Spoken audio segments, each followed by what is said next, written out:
Welcome back, everyone. Today, we're diving into a really fascinating explainer. We're taking a completely unique, kind of deconstructed look at a piece of source material that is built from the ground up to create a deeply restorative, meditative experience. The guide we're looking at is called Sabbath for the Soul, Rest in the Gospel of John. And honestly, it essentially functions as a literal blueprint for unwinding. I absolutely love looking at how different texts are engineered to evoke very specific human responses.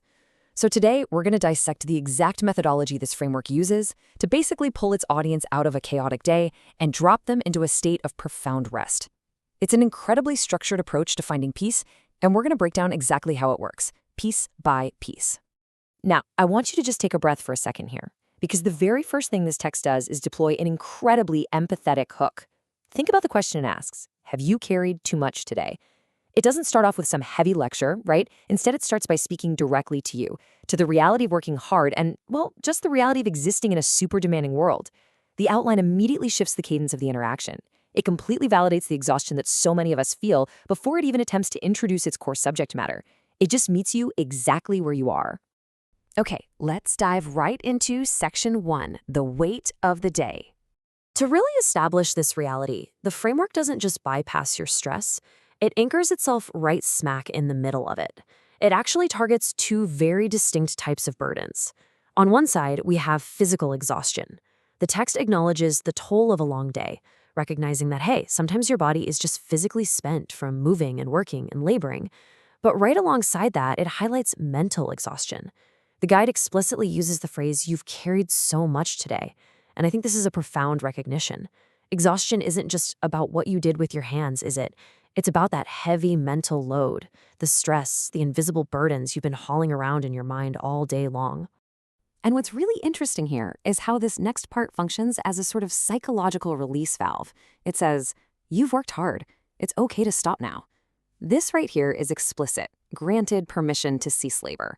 In our hyperproductive society, we rarely give ourselves permission to just stop, do we?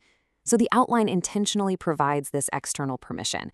It acts as a crucial psychological trigger, basically signaling to your brain that the workday is officially over. It prepares the ground before any of the actual ancient text is even introduced. Once that permission is granted, let's see how this builds into Section 2, seeking physical and mental renewal. This is where the text transitions into a highly structured architecture, totally designed to systematically replace that exhaustion with rest. We can see the exact outline prescribed for this restorative experience. It moves systematically through 4 distinct phases. Step 1 is that empathetic acknowledgement of the long day, which we actually just looked at. Then, Step 2 shifts into a prayer for physical and mental renewal. This transitions the mind from simply acknowledging the problem to actively seeking a solution. Next up, Step 3 introduces what the framework calls a tender reading. And finally, Step 4 locks the whole experience in by repeating promises. It's really a beautifully logical flow, guiding the wandering mind from the chaos of the day straight into a structured, calming sequence. And that brings us to Section 3, Rest in the Gospel. To facilitate this meditative state, the outline relies on a specific ancient text. It uses its rhythms, its history, and its themes of peace to really anchor the mind. Specifically, it prescribes a reading focused on the first 3 chapters of the Gospel of John. But, it's not just any reading. The guide explicitly mandates a tender reading, and this is a vital distinction.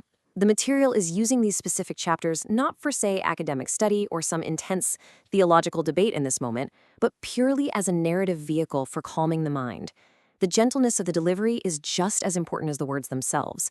It transforms the text into a soothing mechanism for the listener.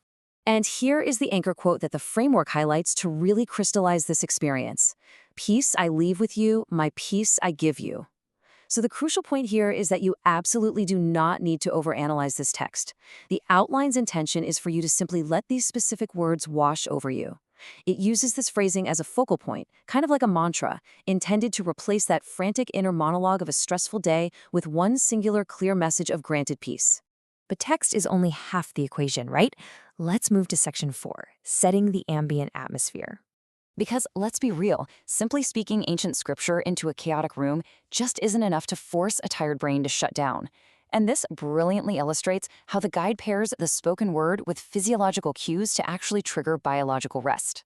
The outline specifically calls for a background of very soft rain or ambient nature sounds, combined with that tender voiceover we talked about. Interestingly, studies actually show that the rhythmic sound of soft rain alters our brain waves. It literally physically lowers our heart rate, while a gentle voice signals safety to our nervous system. So by stacking these elements together, the framework is directly tapping into our natural biological responses. It's an immersive, multisensory approach designed to forcefully, but very gently, pull you into a state of relaxation. Finally, we reach Section 5, Repeated Promises of Peace. Now, even once the atmosphere is perfectly set, our minds still have this huge tendency to drift back to the anxieties of the day, don't they? To combat this, the framework utilizes the psychological tool of rhythmic repetition. We return to our anchor quote. The instruction explicitly calls for repeating key promises of peace. By looping this phrase, "Peace I leave with you, my peace I give you," the methodology continuously grounds a wandering, exhausted mind. Think of it like this. Every time your thoughts try to pull you back to those emails you didn't send or the chores you didn't finish, this repetition acts as a gentle tether. It pulls you right back to the present moment, back to the ambient sound, and back to that permission to just rest. So we've deconstructed exactly how this text engineers a space for peace, moving from empathetic acknowledgement all the way to atmospheric, rhythmic grounding. But, understanding the blueprint is really only the first step. The real question this leaves us with is deeply personal. Will you actually apply this permission to stop working and embrace rest in your own evening? Will you allow yourself to put down that heavy mental load you've been carrying today? The methodology is all there, the permission has been officially granted, but stepping into that rest, well, that's a choice you have to make. Thank you so much for exploring this fascinating restorative framework with me today, and I challenge you to take a moment of true, intentional peace for yourself tonight. See you next time.